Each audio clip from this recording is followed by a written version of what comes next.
আমি চিৎকার করে কাঁদিতে চাহিয়া করিতে পারিনি চিৎকার।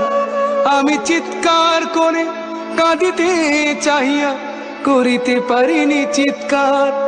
বুকের ব্যথা বুকে চাপায়ে নিজেকে দিয়েছি ধিক্কার।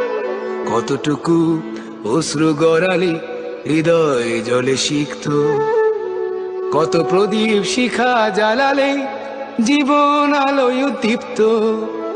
কত ব্যথা বুকে চাপালে তাকে বলি আমি ধৈর্য। নির্মমতা কত দূর হলে জাতি হবে নির্লজ্জ।